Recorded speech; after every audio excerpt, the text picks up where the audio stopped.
साथियों नमस्कार। मैं गणेश चौधरी एक बार पुनः मेरे इस चैनल पर आपका हार्दिक स्वागत है, हार्दिक अभिनंदन है। साथियों, जैसा आप जानते हैं कि सहारा की चारों सोसाइटियों का भुगतान, जिसका एकमात्र विकल्प सहारा रिफंड पोर्टल है, जिस पर चाहे धीमी गति से ही हो लेकिन भुगतान जरूर हो रहा है।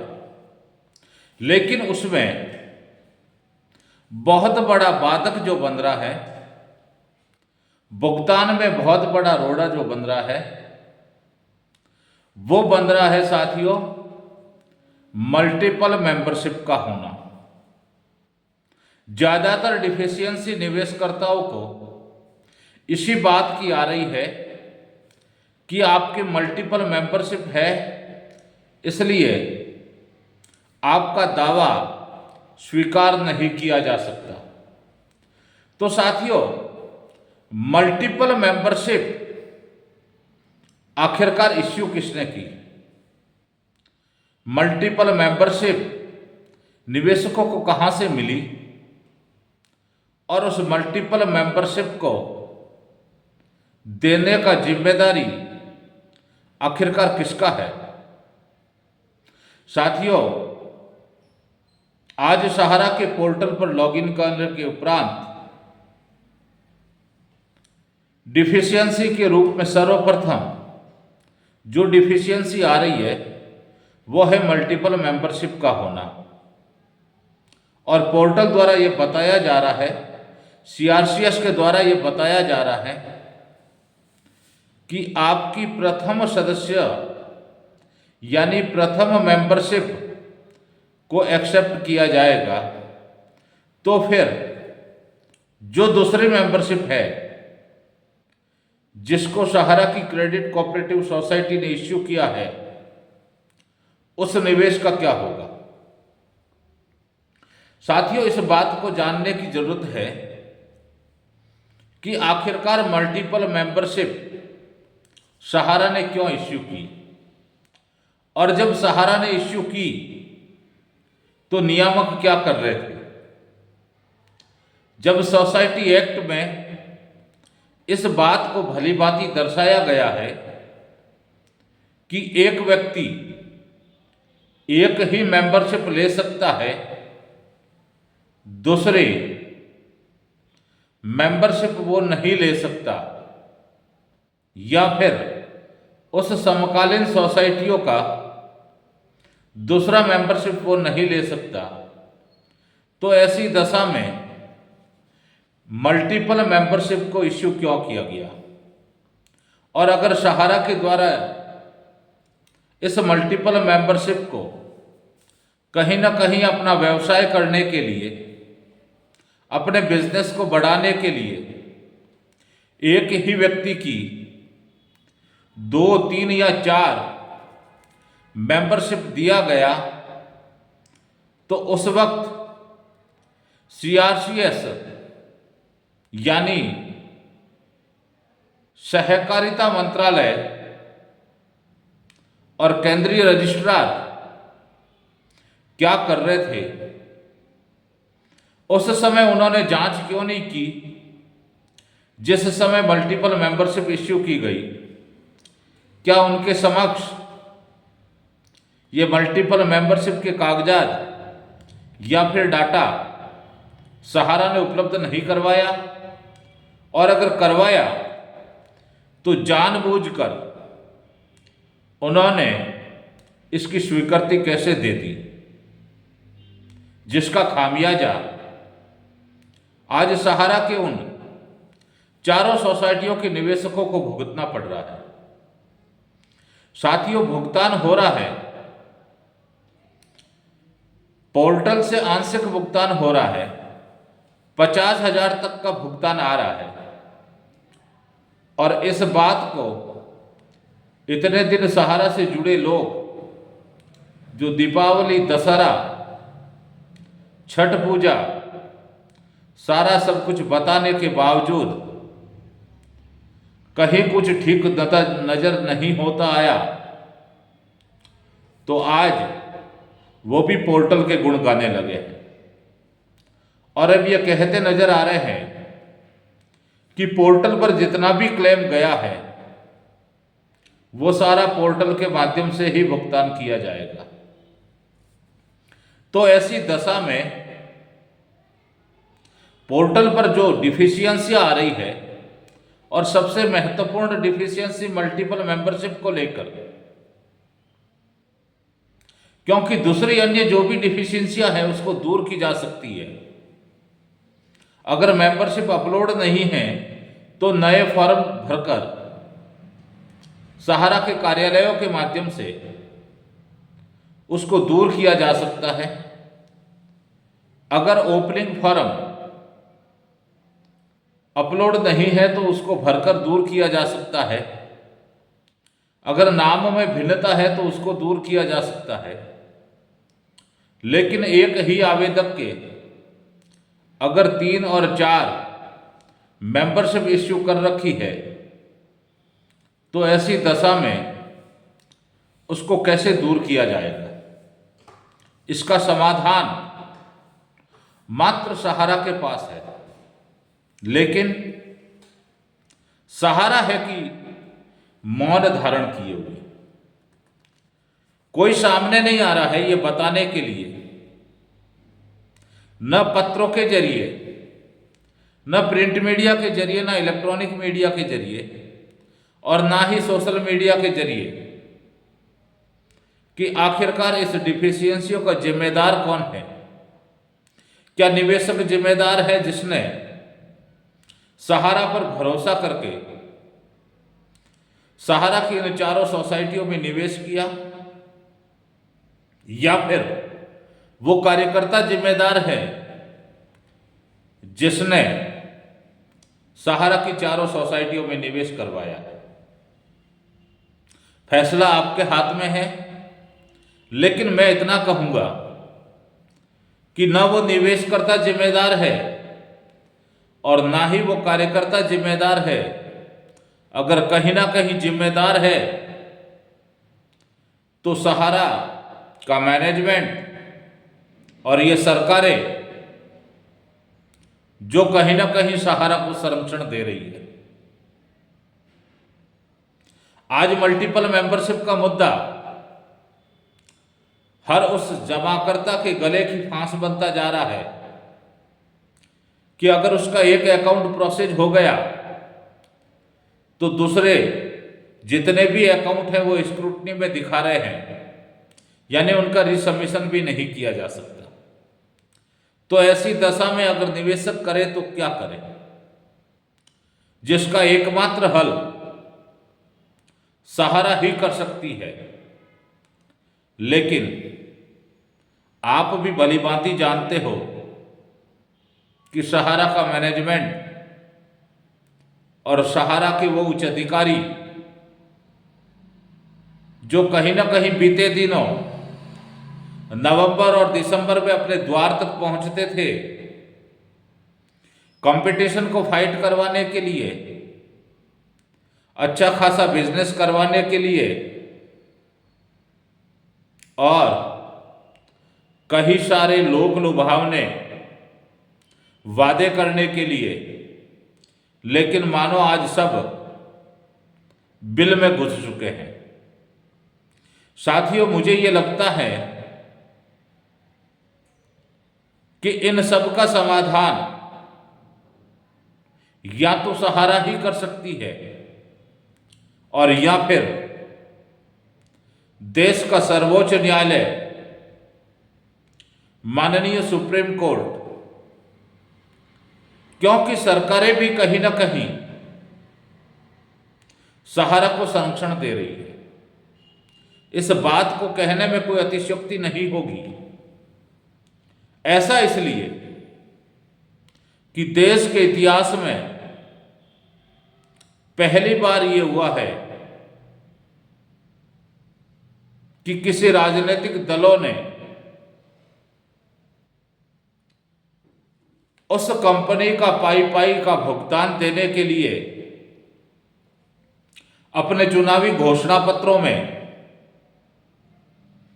सहारा के भुगतान को मुख्य मुद्दा बनाया था। हालांकि चुनाव खत्म हो चुके हैं और सरकारें बनाने की जद्दोजहद चल रही है।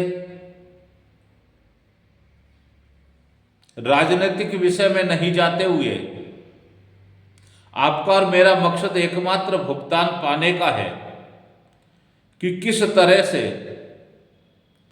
अविलंब भुगतान मिल जाए, और वो भी मय ब्याज की। क्या सीआरसीएस, जो एक सोसाइटियों का नियामक है, या फिर सेबी, जो भी नियामक है, क्या इन करतूतों को या फिर सहारा की कार्यप्रणाली को नहीं जानते हैं? अगर सहारा ने गलत किया है तो उसको पनिशमेंट करते, उन पर पेनल्टी करते, लेकिन निवेशकों ने तो गलत नहीं किया है। उनकी सजा निवेशकों को क्यों की दी जा रही है? साथियों, इस वीडियो में इस बात को सोचने की जरूरत है कि जो नियामक आज मूलधन देने को आगे आया है, वो ब्याज की गणना क्यों नहीं कर रहा है। इसी के साथ मैच्योरिटी, मय ब्याज भुगतान, एमआईएस का भुगतान, डेथ मैच्योरिटी का भुगतान, जॉइनिंग पॉइंट का भुगतान, इन सब बातों को नजरअंदाज क्यों कर रहा है? इस बात को समझने की कोशिश कीजिए कि एक तरफ यही सरकारें देश के बड़े बड़े उद्योगपतियों को बचाने में लगी है, तो वहीं कहीं ना कहीं सहारा को संरक्षण दिया जा रहा है। ऐसा मैं इसलिए कह रहा हूं कि जिस गति से सहारा रिफंड पोर्टल पर भुगतान किया जा रहा है, उस गति से आने वाले कई वर्षों तक मैं समझता हूं भुगतान होना असंभव है। ठीक इसी तरह हालांकि मैं माननीय सर्वोच्च न्यायालय के फैसलों पर आवाज नहीं उठाता, उन पर कटाक्ष नहीं करना चाहता, लेकिन जिस तरह से माननीय सर्वोच्च न्यायालय ने इनकी बात मानते हुए पोर्टल की अवधि दिसंबर 2025 तक बढ़ा दी है, क्या इस अवधि को बढ़ाने से पहले माननीय सर्वोच्च न्यायालय को इन कमेटी से, जो कि माननीय सर्वोच्च न्यायालय द्वारा बनाई गई है, उन महोदय से नहीं पूछना चाहिए था कि इतने महीनों में मात्र 1200 करोड़ का भुगतान ही क्यों हो पाया है? आखिर भुगतान देने में समस्या क्या निवेशकों की तरफ से आ रही है या फिर सहारा की तरफ से आ रही है? जो भी दोषी हो, जब निवेशकों ने सरकारी दस्तावेज, जिसको आधार कार्ड कहा जाता है, उसी के जरिए लॉगिन किया और उसी आधार के जरिए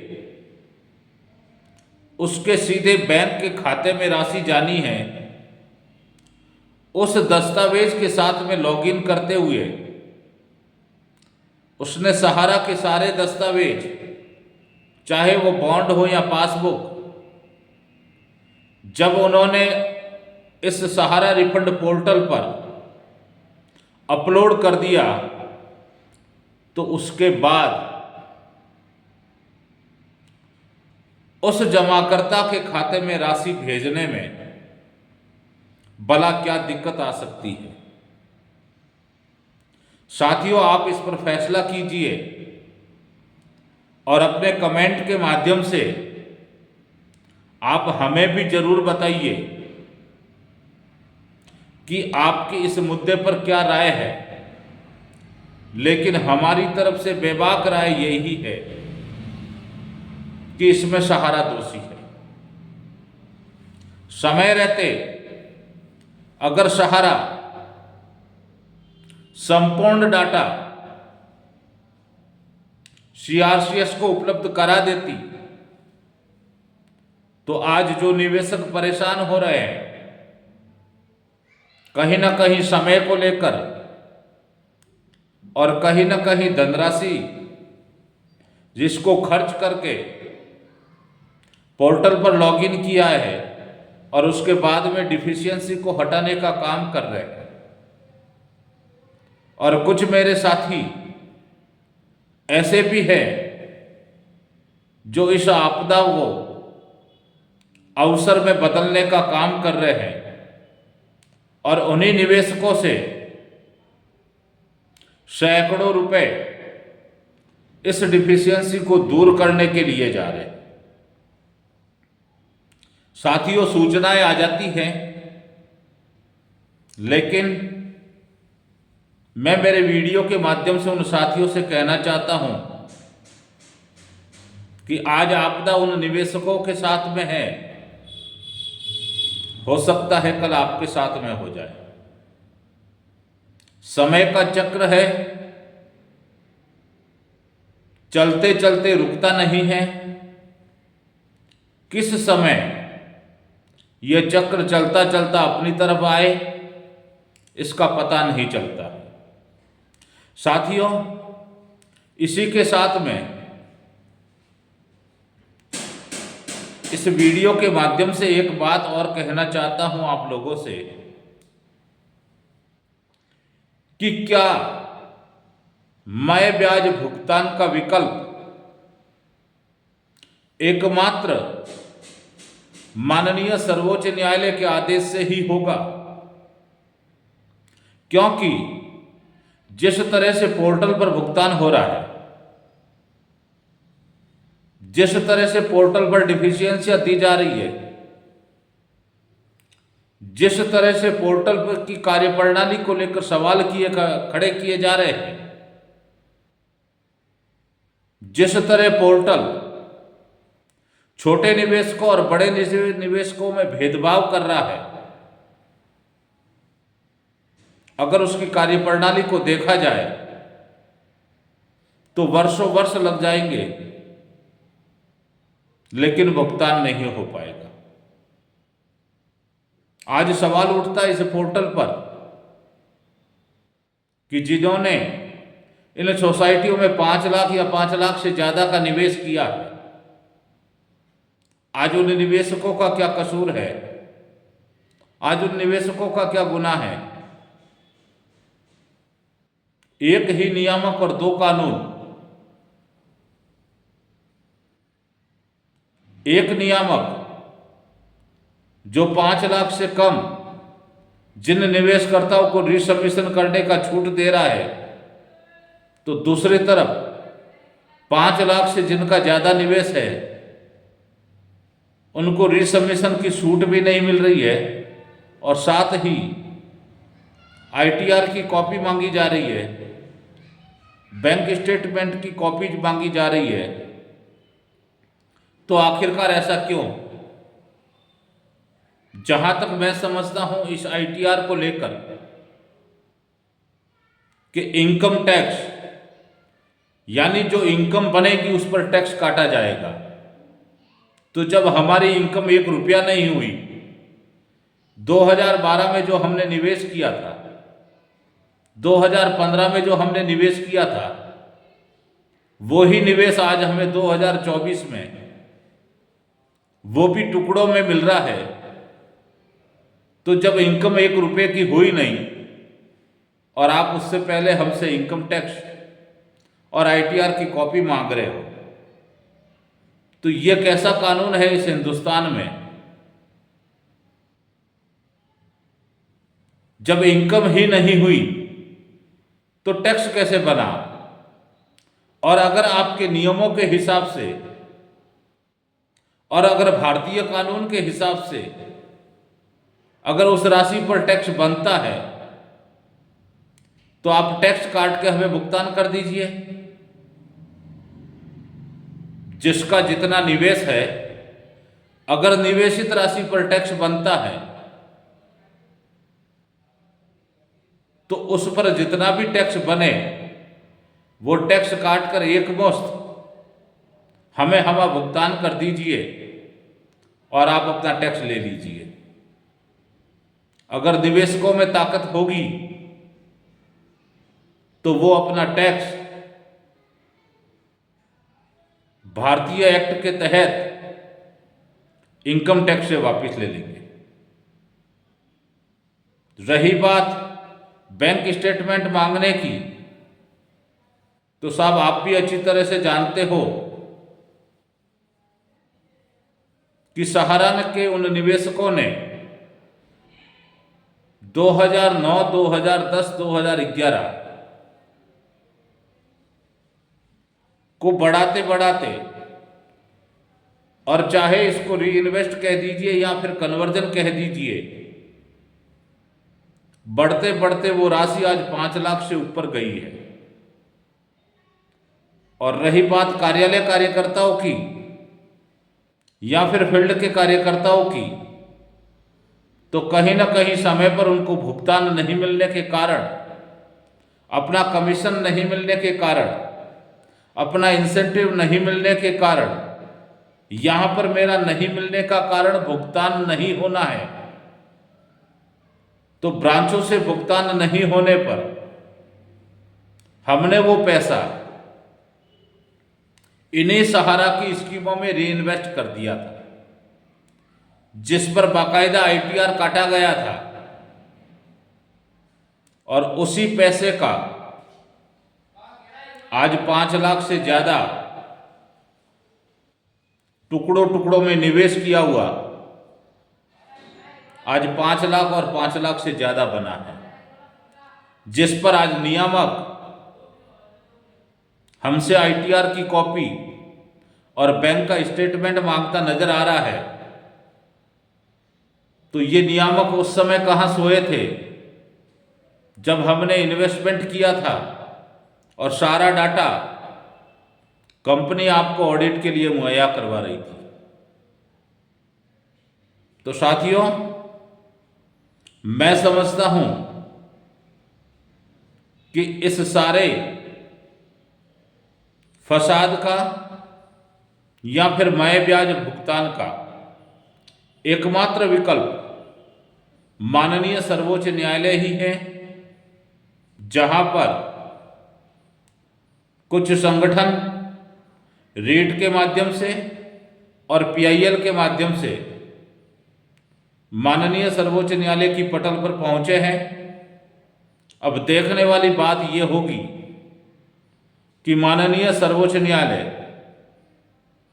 बहुत जल्द उन पर सुनवाई करते हुए निवेशकों के हित में फैसला देते हैं या फिर तारीख पर तारीख मिलती है। आज के लिए इतना ही। धन्यवाद।